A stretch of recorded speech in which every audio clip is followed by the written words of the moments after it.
শরণার্থী বিতরণে সুপ্রিম কোর্টের সাময়িক নিষেধাজ্ঞার রায়ে প্রতীয়মান হয় ট্রাম্প প্রশাসন ওই নিষেধাজ্ঞা মেনে চলবে বলে মনে করে না সর্বোচ্চ আদালত।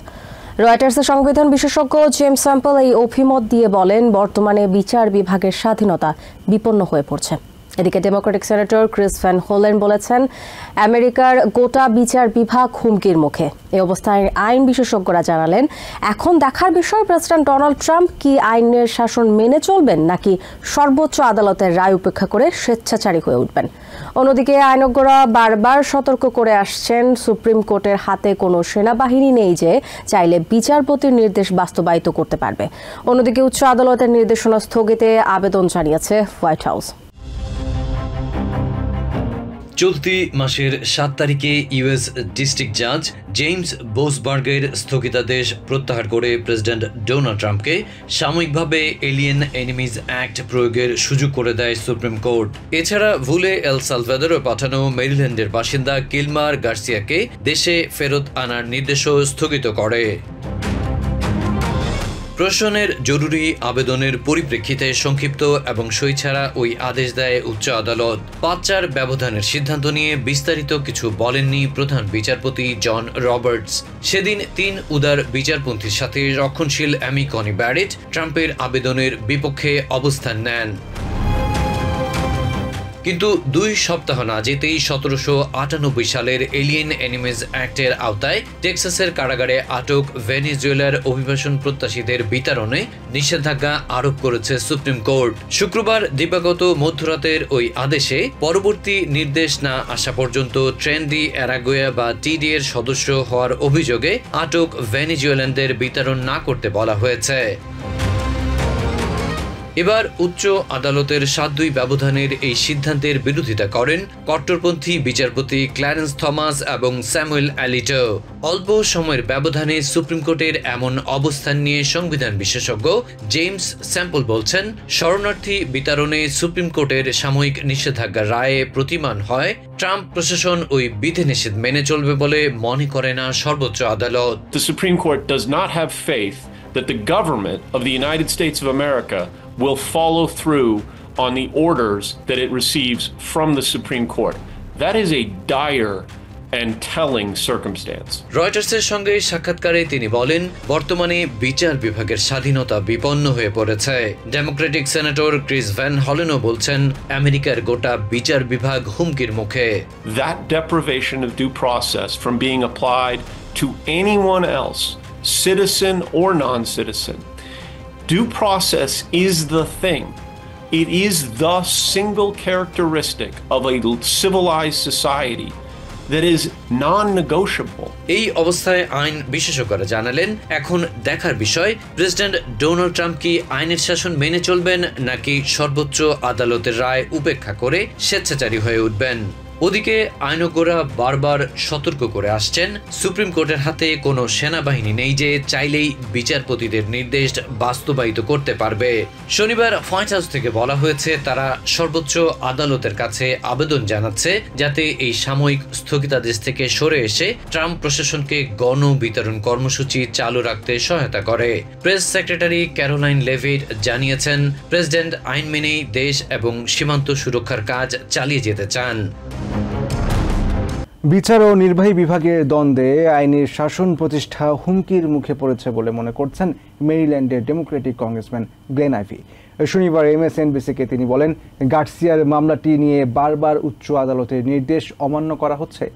অন্যদিকে ডেমোক্রেটিক কংগ্রেসম্যান সুহাস সুব্রামানিয়াম বলেছেন, নিরাপত্তার নামে ট্রাম্প প্রশাসন যা করছেন তাতে উদ্বিগ্ন অনেক রিপাবলিকান সমর্থকও।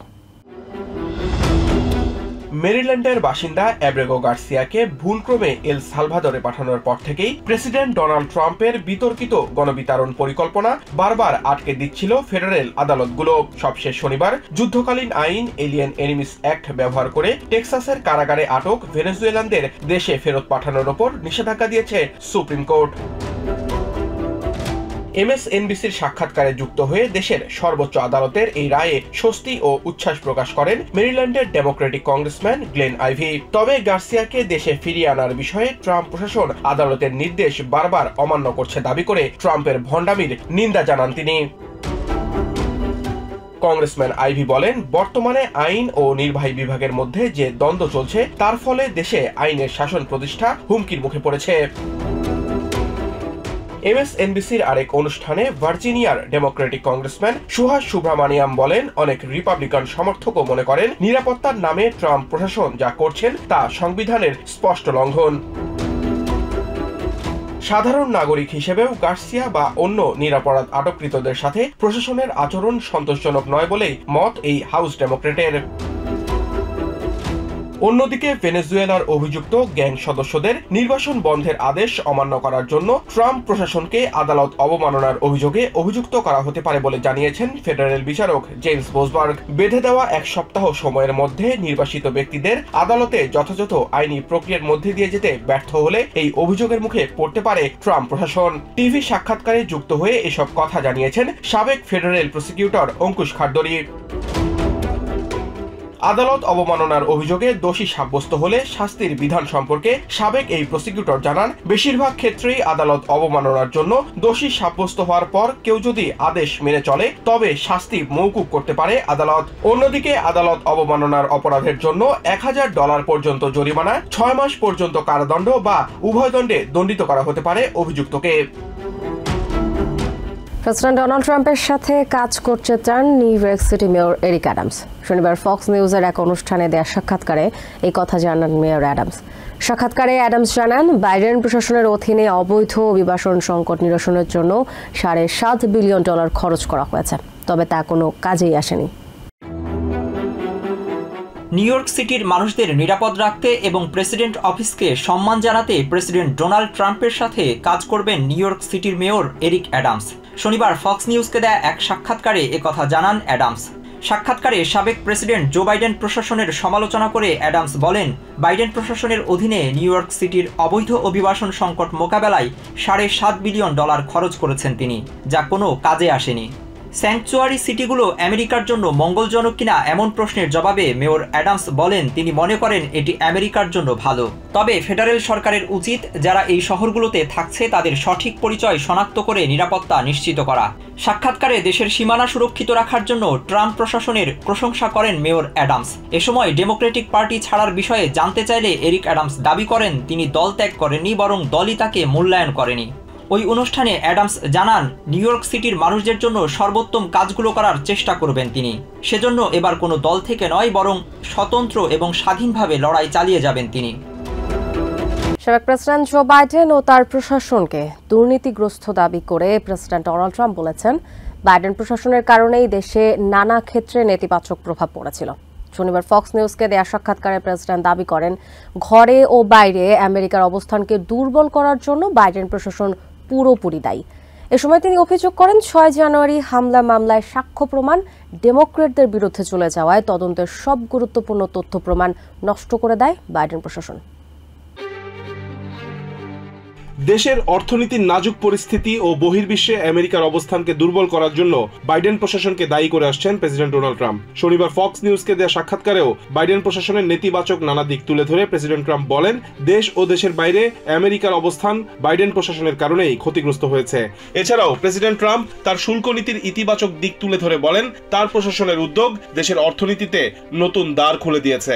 দেশে অবৈধ অভিবাসীদের দিয়ে অস্থিতিশীল পরিস্থিতি তৈরির অভিযোগে ভেনেজুয়েলার উপর নিষেধাজ্ঞা দেওয়া হয়েছে বলে জানান প্রেসিডেন্ট ট্রাম্প। বাইডেন প্রশাসনকে দুর্নীতিগ্রস্ত দাবি করে ট্রাম্প বলেন, যৌক্তিক কারণ ছাড়াই USAID-কে দেয়া বিলিয়ন বিলিয়ন ডলার ফেডারেল অনুদান দেওয়া হয়েছে। তার প্রশাসন ফেডারেল অর্থের অপচয় বন্ধে কঠোর অবস্থানে রয়েছে জানিয়ে ট্রাম্প বলেন, এক্ষেত্রে ইলন মাস্ক প্রশংসনীয় ভূমিকাও রেখেছেন। প্রেসিডেন্টের দাবি, বাইডেন প্রশাসনের বিদেশ নীতির ব্যর্থতার কারণেই রাশিয়া ইউক্রেন ইসরায়েল প্যালেস্টাইন যুদ্ধ শুরু হয়েছিল। বিশ্বে আমেরিকার অবস্থান বাইডেন প্রশাসনের কারণেই দুর্বল হয়েছে বলে আবারও অভিযোগ করেন তিনি। ইরানকে অর্থনৈতিকভাবে শক্তিশালী হয়ে ওঠার নেপথ্যে বাইডেন প্রশাসনের ব্যর্থতা কাজ করেছে বলে মনে করেন ট্রাম্প। তিনি বলেন, নিজেদের স্বার্থে বাইডেন ও তার প্রশাসন দেশকে ঝুঁকির মুখে ফেলে দিয়েছিল। 6 জানুয়ারি ক্যাপিটাল হামলা প্রসঙ্গে প্রেসিডেন্ট বলেন, ডেমোক্রেটরা রাজনৈতিক স্বার্থে এই বিষয়টিকে নিয়ে অপচেষ্টা চালালেও সেটি সফল হয়নি। তিনি অভিযোগ করেন, 1.5 বছর তদন্তের পর অবস্থান প্রতিকূলে চলে গেছে জেনে তদন্তের সব তথ্য প্রমাণ পুড়িয়ে ও মুছে ফেলেছে ডেমোক্রেটরা। নিজের নির্বাচনী প্রতিশ্রুতির কথা স্মরণ করিয়ে দিয়ে ট্রাম্প বলেন, তার প্রশাসন আমেরিকা ফার্স্ট নীতি বাস্তবায়নের পথে কোনো আপোষ করবে না। পারমাণবিক চুক্তির বিষয়ে আমেরিকার সঙ্গে প্রথম ধাপের পর দ্বিতীয় ধাপের বৈঠকও বেশ গঠনমূলক এবং দূরদর্শী হয়েছে, এমন দাবি করেছেন ইরানের পররাষ্ট্রমন্ত্রী আব্বাস আরাগচি। শনিবার রোমে আমেরিকার প্রতিনিধিদের সাথে পরোক্ষ আলোচনা শেষে এমন মন্তব্য করেন তিনি। দুই দেশের আলোচনায় বেশ ভালো অগ্রগতি হয়েছে দাবি করে তিনি বলেন, শান্তিপূর্ণ এই আলোচনাকে আরও এগিয়ে নিতে প্রস্তুত তেহরান। আগামী 26শে এপ্রিল আবারও তৃতীয় দফার আলোচনায় অংশ নেবে দুই দেশ। তেহরানের পারমাণবিক কর্মসূচি নিয়ে শনিবার দ্বিতীয় দফায় বৈঠকে বসে ইরান ও আমেরিকা। ওমানে প্রথম দফার ইতিবাচক আলোচনার পর ইতালির রাজধানী রোমে বসে দুই দেশের এই পরোক্ষ বৈঠক। আমেরিকার উচ্চ পর্যায়ের প্রতিনিধিদের সাথে এই বৈঠকটিও বেশ গঠনমূলক ও দূরদর্শী হয়েছে বলে জানান ইরানের পররাষ্ট্রমন্ত্রী আব্বাস আরাগচি। এদিন ওমানি এক মধ্যস্থতাকারীর প্রচেষ্টায় প্রেসিডেন্ট ডোনাল্ড ট্রাম্পের বিশেষ দূত স্টিভ উইটকফের সাথে প্রায় 4 ঘন্টার বৈঠক করেন আব্বাস আরাগচি। চূড়ান্তভাবে একটি চুক্তিতে পৌঁছানোর আগে ইরান আরো ভালো অবস্থানে থাকবে বলে আশাবাদী তিনি। ফলে সম্ভাব্য পারমাণবিক চুক্তির বিষয়ে আগামী সপ্তাহে আবারও ওমানে বসতে যাচ্ছে তৃতীয় ধাপের বৈঠক। তবে সবশেষ বৈঠকের আগে চুক্তির হালনাগাদ তথ্যের বিষয়ে এড়িয়ে যান ইরানের পররাষ্ট্রমন্ত্রী। এদিকে প্রথম ধাপের আলোচনার পর তা ফলপ্রসূ হবে কিনা বা শান্তিপূর্ণ সমাধানে আমেরিকা প্রতিশ্রুতিবদ্ধ হতে পারবে কিনা তা নিয়ে সন্দেহ প্রকাশ করেছিলেন ইরানের নাগরিকরা। যদিও দ্বিতীয় ধাপের আলোচনার পর ইতিবাচক অনুভূতি প্রকাশ করেছেন তাদের অনেকেই। তারা বলছেন এটি আরো অনেক আগেই হওয়া উচিত ছিল। ইস্টারের ছুটিতে প্রায় 24 মিলিয়ন মানুষ বিরূপ আবহাওয়ার ঝুঁকিতে পড়বেন বলে পূর্বাভাস দিয়েছে ন্যাশনাল ওয়েদার সার্ভিস। শনিবার বিভিন্ন স্টেটের আবহাওয়া অফিসের বরাতে এনবিসি নিউজ জানায়, দেশের সাউথ থেকে নর্থ ওয়েস্ট পর্যন্ত বিস্তীর্ণ অঞ্চলে টর্নেডো, বজ্রঝড় এবং প্রবল শিলাবৃষ্টির সতর্কতা জারি করা হয়েছে। এদিকে ট্রাম্প প্রশাসনের ব্যয় সংকোচনে ন্যাশনাল ওয়েদার সার্ভিসে নেতিবাচক প্রভাব পড়েছে বলে অভিযোগ করেছেন একাধিক কর্মকর্তা।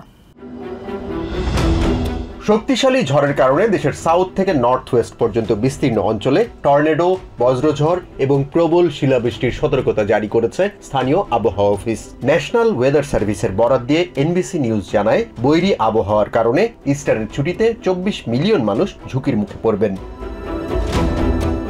বসন্তকালীন আবহাওয়ার বিরূপ প্রভাবে টেক্সাস থেকে ওহাইও পর্যন্ত বিস্তীর্ণ এলাকার বাসিন্দারা এরই মধ্যে টর্নেডো এবং প্রবল শিলাবৃষ্টির কারণে চলাফেরা সীমাবদ্ধ করেছেন। এরই মধ্যে শুক্রবার দিনের শুরুতেই উইসকনসিনের বেশ কিছু অংশে প্রবল শিলাবৃষ্টির কারণে গাড়ি চালানো বন্ধ রেখেছেন অনেক বাসিন্দা। এছাড়া কলোরাডোর কিছু অংশে ভারী তুষারপাতের কারণে রাস্তা বন্ধ করে দেওয়ার ঘটনা ঘটেছে। এদিকে শক্তিশালী টর্নেডোর কারণে আইওয়াতে স্থানীয়ভাবে সতর্কতা জারি করা হয়েছে।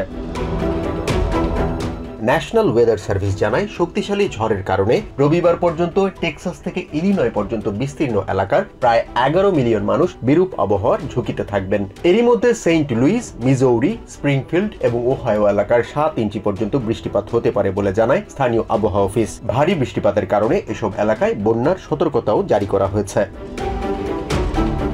এদিকে ফেডারেল খরচ কমিয়ে আনতে ট্রাম্প প্রশাসনের উদ্যোগে ন্যাশনাল ওয়েদার সার্ভিসের কর্মকাণ্ডে নেতিবাচক প্রভাবের কথা জানিয়েছেন আবহাওয়া অফিসের একাধিক কর্মকর্তা।